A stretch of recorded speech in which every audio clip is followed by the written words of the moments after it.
We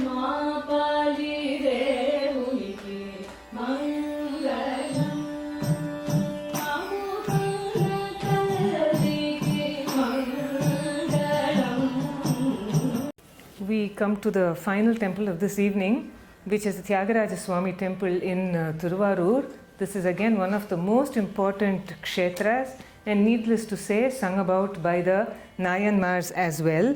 And just as in Mannargudi, you have an absolutely fabulous temple tank over here. And here also, you have the words Kovilpadi, Kulampadi. Half is the temple. Approximately 30 acres is the temple, and approximately 30 acres is the tank as far as this town is concerned, and this is how big it is. And that is not the temple. This is an island in the middle of the tank. So then there are two things that this temple is very, very well known for. And one is the story of Muchukunda. Now Muchukunda was a king of the Chola dynasty. Not in the historical period of the Cholas, but much earlier in the traditional lore of this temple. And he was a king that had a face of a monkey. And it is very, very beautifully depicted in the murals on the ceiling of this temple. And herein lies a very, very moving story. It is said that on the night of Shivaratri, there was a monkey on a vilva tree, under which was a lingam. And whole night long, that monkey unknowingly was plucking the vilva leaves and throwing it on the ground. And it landed on the Shivalinga. So he was doing a Shiva Puja throughout the night on Shivaratri, unknown to him. And therefore, in his next birth, in his next Janma, he was born as a very, very illustrious ruler in the lineage of the Cholas.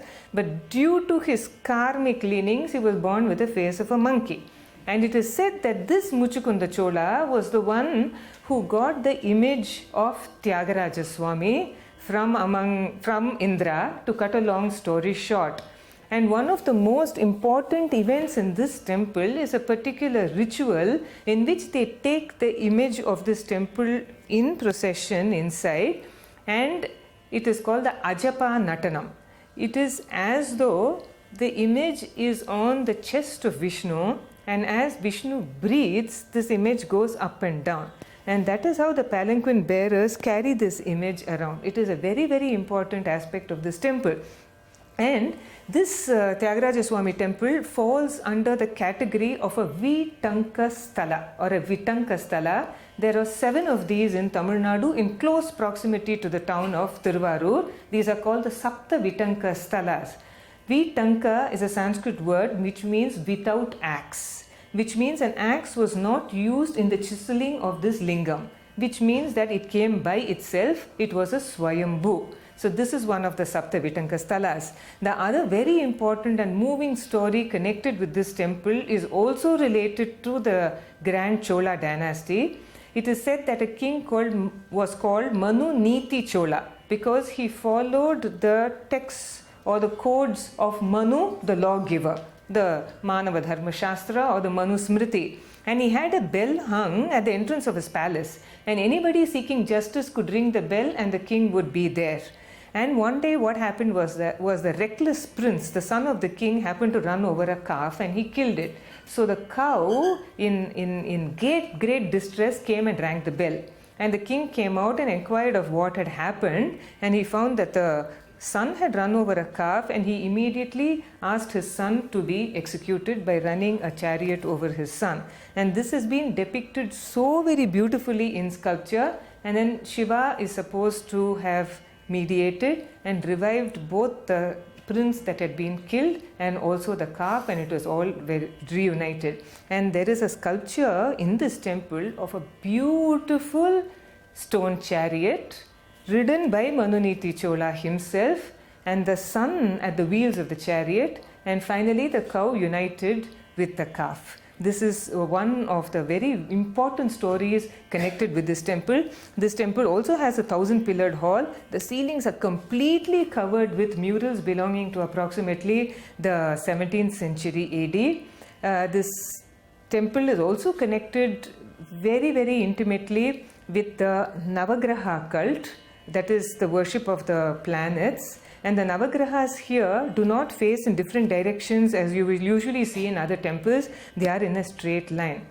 This temple town is closely associated with the great composers Thyagaraja Swami, Muthuswami Dikshidhar, Shyama Shastri. I will not go into the details. There is much lore, history, inscriptional evidence, architecture, sculpture connected with this temple that no words can express and no pictures can show. A visit to this Kshetra is indeed mandatory. This being the ultimate piece, this is the last piece, we do not want to leave out a very important aspect of all these things, which is dance. And especially in Thiruvarur, that Navasandhi Nrityam being a very important highlight of its festivities. Before we go to Muthuswami Dikshidhar and his elaborate description and his counterintuitive phrases in Sri Ragam, there is a surprise segment.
very much. We gave her about 2 feet by 2 feet. This is a Tamil song composed by Papa Vinashamdilya. It is set in the genre of Ninda Stuti.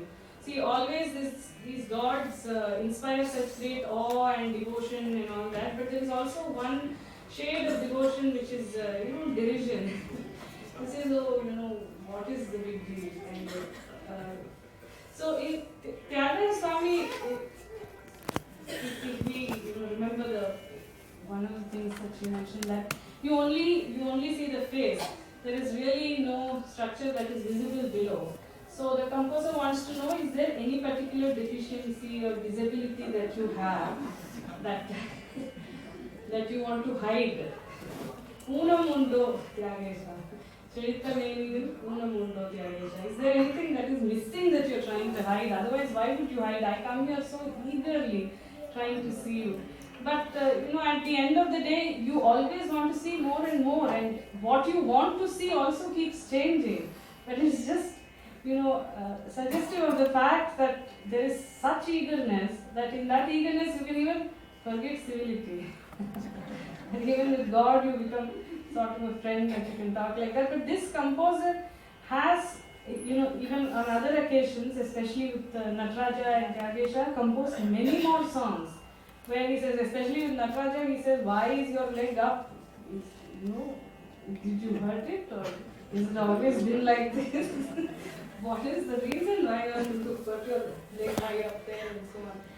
So, we thought of the dance segment because as part of temple rituals and the Shodashopachara, dance was a very important part. And my own take on it is that many a times maybe you don't catch the words or the sense of the word properly. You need many, like we have a multimedia presentation. And you have to drive in the point with as many media as possible. So this was the sort of complete immersion, complete encompassing of the person through all sensibilities. And thanks a lot, Dr. Anjali Raju, for doing this fantastic performance in such a small space. This is the chariot that I told you about in stone. It's very ancient in Thiruvarur, and this is how it has been made. And the person riding it there is supposed to be Manuniti Chola, but it's a modern sculpture as this is damaged. And this is the stone image of his son being crushed to death. The king rode the chariot. He was the charioteer. That sense of justice was there. Manuniti was not conferred on him for nothing at all. So this is the sun, and this is how it is shown. So graphically in this temple, such a beautiful sculpture this is, a ratha with wheels. Look at the wheels, made of several pieces of stone. And then here is the cow and the calf. You see, these temples served very many purposes. We think of it today as only a ritual space. It was much more than that. If this wouldn't instill moral values in a person, what would? So here we are. This is the Devashraya Mantapam. This is again a 1,000-pillared hall near the main entrance of the Thiruvarur temple. And you can see from the next few photographs, these are all on the ceiling. These give the entire history of Manuniti, of Muchukunda Chola, how he was as a monkey and how he became a Chola emperor and all the great things that he did, and how the image of Thiruvarur Swami came here because of Muchukunda Chola.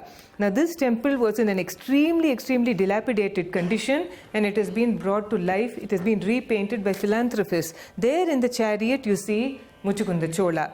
And in the previous slide, you may have seen some Tamil inscriptions painted. Now this, under each rectangular mural, underneath you have this, explaining what is painted above. All this was done by some person or a group of people lying down on some scaffolding and painting meters up. So I'll go through this very fast. So this is how it has been painted on the ceiling, and all the verses explaining it. This is the main gopuram of the temple. It is quite big. There are 4 gopurams in 4 cardinal directions. These are the stucco sculptures up there. This is an image, not very old, of Thyagaraja Swami. Even though this temple is called the Thyagaraja Swami temple in Thiruvarur, the name Thyagaraja does not pertain to the lingam there. The lingam is Valmiki Nathar. That is the name of the lingam. Most people don't know this. The Utsava Murti, which is a Soma Skanda image, meaning it's Shiva seated with his wife Parvati and their son Kartikeya or Subramanya, also called Skanda. Sa Uma Skanda becomes Soma Skanda. That is the Utsava Murti of this temple, and he is the one who is called Thyagaraja Swami.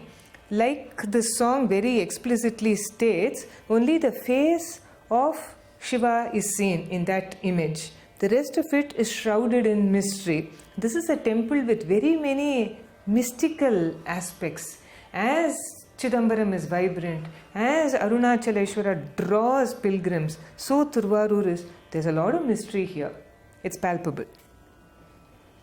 So then, this is again on a ceiling in another mantapa. These are the inscriptions of this temple, and just go through these slides very, very fast. And this is, can you imagine, this is on the floor of the temple. These are slabs arranged in the shape of a flower. The Maratha rulers contributed to this temple in no small measure. These are all Maratha sculptures, structures over here. They have donated extensively to the temple. Many of them have composed on Thyagaraja Swami. They're all there.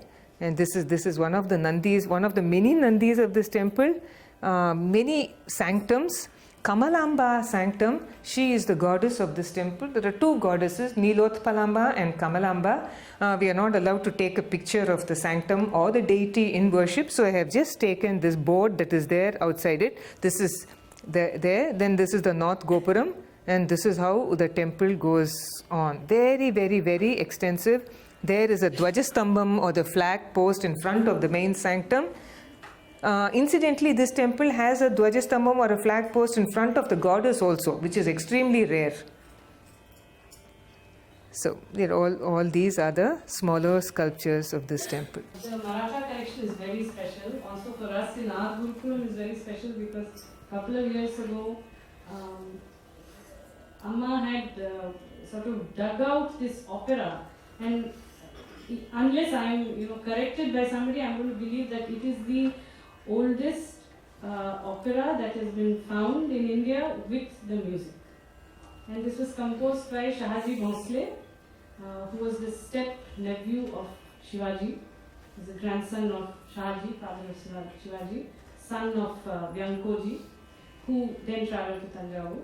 And he was a very great patron of classical music, classical arts, of poetry, and he was a wonderful composer. And a lot of poetry has come down since it was written down, but through a Devadasi, this one opera has come down, and we produced it under Amma's guidance two years ago. And so we want to end the program with a Mangalam by Shahaji. He considered Tyagesha as his Kuladeva, which is something that he took on. One does not know if Vyankoji, his father, ever mentioned him to be a Kuladeva, but Shahaji mentions everywhere that he is the Kuladeva. He is my Deva and he is my Kuladeva, he says. And he apparently had designed these series of bells from Tanjavur to Thiruvarur to know when the Naivedya would happen at the Thiruvarur temple so that he could eat. So through a series of bells, he would come to know that it's over, and then he would sit down for lunch or dinner or whatever. So such was his devotion. And his Telugu and his music is just simply superb. It's not something that I am saying, that I've heard experts in both these fields wax eloquent about.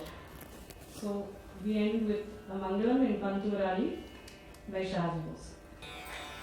Ma pali devuniki